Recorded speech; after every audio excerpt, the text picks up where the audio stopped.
मेरा ही नाम है प्रशांत किशोर। हम आपसे वोट मांगने और चुनाव की चर्चा करने नहीं आए। 2-2.5 साल से हम बिहार में पैदल पैदल चल रहे हैं। चंपारण से चलते चलते अररिया सुपौल तक हम पहुंचे हैं। अभी आपके जिले में आने में 1 बरस का और समय लगेगा। बीच में अभी बाईपोल है, तो हमारे साथियों ने कहा है कि यहां पर आएं और लोगों से बातचीत करें। आप यहां पर आए हैं, आपको लगता होगा कि प्रशांत किशोर कहेंगे किसको वोट देना है। तो मेरे भाई, हम आपसे वोट का कोई अपील नहीं करेंगे। जिसको वोट देना है दीजिए, लेकिन आपसे वो बात जरूर करेंगे जो पिछले 2-2.5 साल से गांव-गांव पैदल जाकर जनसुराज में करते हैं। 2-2.5 साल में हमने जो बिहार में देखा, 5000 गांव में दलितों के बाद सबसे ज्यादा गरीबी, बदहाली, फतेहाली अगर कहीं दिखी तो वो मुसलमान भाइयों के गांव में दिखी। इतनी बड़ी आबादी और जो मुसलमानों की दुर्दशा है वो शब्दों में बयान नहीं हो सकती। कई नेताओं का भाषण आपने सुना होगा। मुसलमान नेता कहते हैं कि भैया हमको सभी ने ठगा है, हमको लालू जी ने ठग लिया, हमको कांग्रेस ने ठग लिया, हम लोग को कोई पूछने वाला नहीं है, अब भाजपा का राज है, मुसलमानों के लिए बहुत संकट का समय है। लेकिन हम आपको बताने आए हैं कि मुसलमानों की बदहाली क्यों है। मुसलमानों की बदहाली इसलिए नहीं है कि आपको कांग्रेस ने ठगा कि लालू ने ठगा। मुसलमानों की बदहाली इसलिए है कि आपके धर्म में, इस्लाम में, सामाजिक राजनीतिक जीवन के नजरिए से जो बातें बताई गई हैं, मुसलमानों ने उससे भी किनारा कर लिया। आपके कौम में ये बताया गया कि जिस कौम को अपने रहनुमाओं की समझ न हो, उसके ऊपर जालिम हुक्मरानों को मुसल्लत कर दिया जाता है। ये हम नहीं कह रहे हैं, ये आपके कौम में बात कही गई है। अगर आपको लगता है कि आज के जो हुक्मरान हैं वो जालिम हैं, उनको आपके और आपके बच्चों की चिंता नहीं है, तो बात पैगंबर साहब ने कही है तो गलत तो हो नहीं सकती है। आपके ऊपर जालिम हुक्मरानों का शासन तब होगा जब आप गलत रहनुमाओं का चुनाव करेंगे। पिछले 25-30 साल से मुसलमानों ने सिर्फ और सिर्फ एक ही बात सोची है, कौन भाजपा को हराएगा। आपने ये नहीं देखा कि कौन हमारे बच्चों को पढ़ाएगा। आपने ये नहीं देखा कि कौन हमारे बच्चों को रोजगार देगा। आपके मन में ये डर बैठा दिया गया कि तुम अपने बच्चों के लिए पढ़ाई की चिंता मत करो, तुम हमसे रोजगार मत मांगो, तुम हमसे सड़क मत मांगो, सिर्फ और सिर्फ हमको वोट देते रहो क्योंकि हम भाजपा को हराएंगे। देखिए, आपकी कौम कुरान का पहला शब्द, आप लोग दिन में 5 बार नमाज पढ़ते हैं, कुरान का पहला शब्द है इकरा। पहली आयत है इकरा बिस्मे रब्बे कल लजी खलक। ये कुरान की आयत है। जिस कौम का पहला शब्द ही अल्लाह ने बताया पढ़ो, वो कौम आज देश की सबसे अनपढ़ कौम है। और कोई मुसलमान नेता बैठ के ये चर्चा नहीं कर रहा है कि हमारे बच्चे पढ़ेंगे कैसे। दिन भर बैठ के खाली यही है कि भैया भाजपा को हराएगा कौन। ये मुसलमानों की दुर्दशा का कारण है। आपके हदीस में पैगंबर साहब ने बताया, लिखा हुआ है कि हर मुसलमान का ये फर्ज है अपने बच्चों के साथ इंसाफ करने का। अच्छे से लिखा हुआ है कि हर मुसलमान को अपने बच्चे का अच्छा नाम देना है, उसकी अच्छी परवरिश करनी है, उसकी तरबियत करनी है। और आज आधे से ज्यादा मुसलमान चाह कर भी अपने बच्चों के साथ इंसाफ नहीं कर पा रहे। आपके बच्चों की दशा देख लीजिए, उनके शरीर पर न कपड़ा है, न पैर में चप्पल है, न पेट में भरपेट भोजन है, न पढ़ने के लिए स्कूल है। आपके बच्चे बीमार पड़ जाएं तो कोई दवा डॉक्टर अस्पताल नहीं है। लेकिन आपने अपने बच्चों के प्रति इंसाफ की बात छोड़कर भाजपा हराओ, इसको जिताओ, इसको हराओ, इसी में लगे हुए। तो आपका दुर्दशा नहीं होगा तो किसका दुर्दशा होगा? अरे प्रशांत किशोर आपको क्या सिखाएंगे?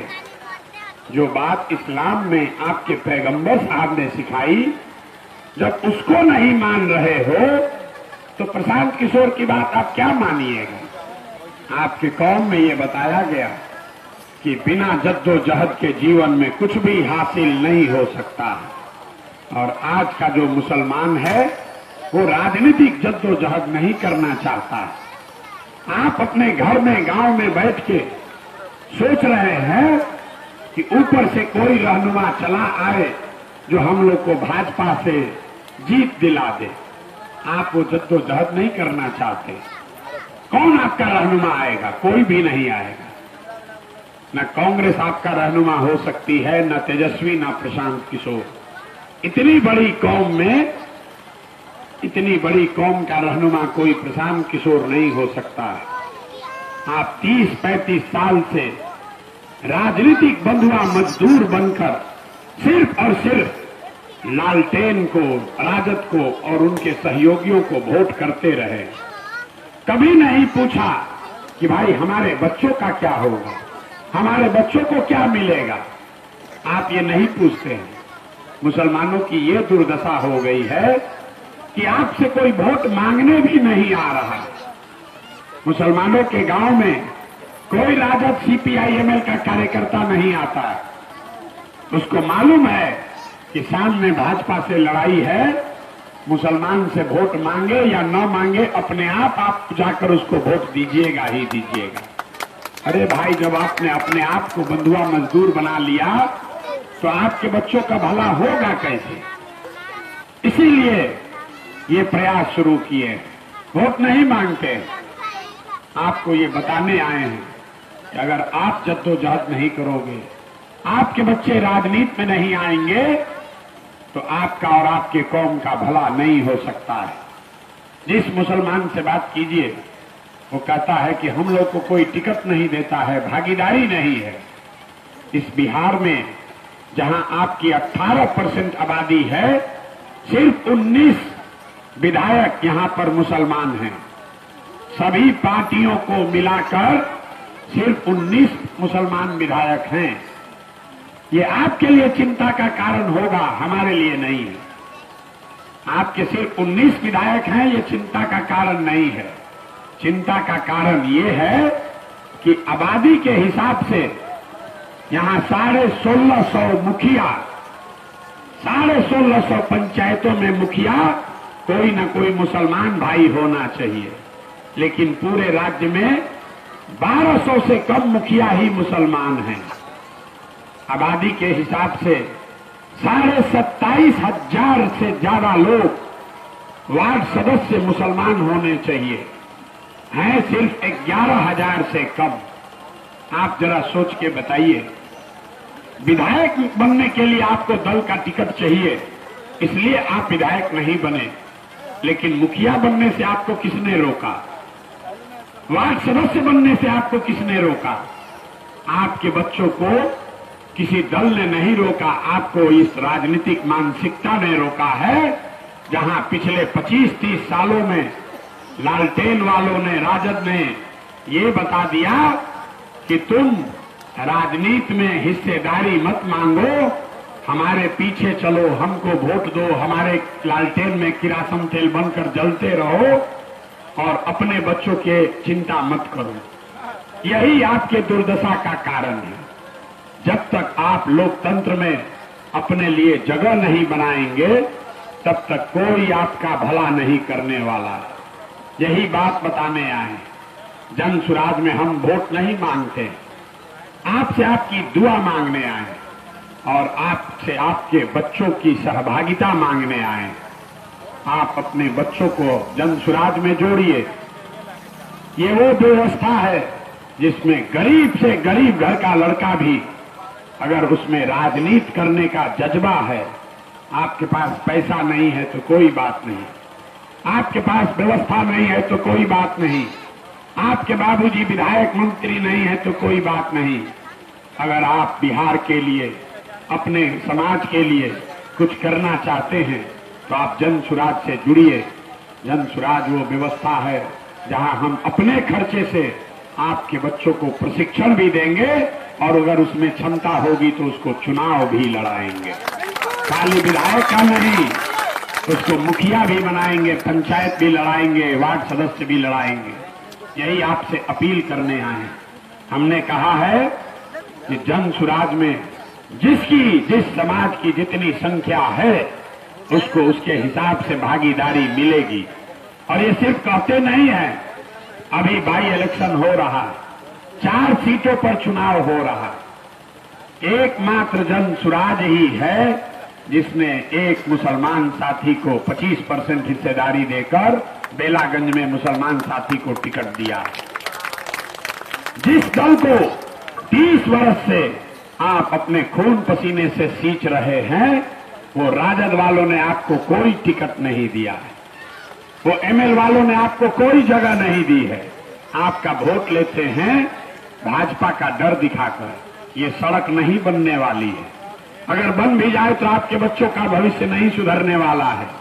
आपके बच्चों का भविष्य तब सुधरेगा जब आप अपने बच्चों के लिए खड़े होइएगा।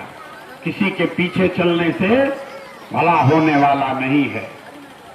यही बात बताने के लिए मुसलमानों के साथ गांव-गांव जाकर बता रहे हैं, मेरे भाई खड़े होइए।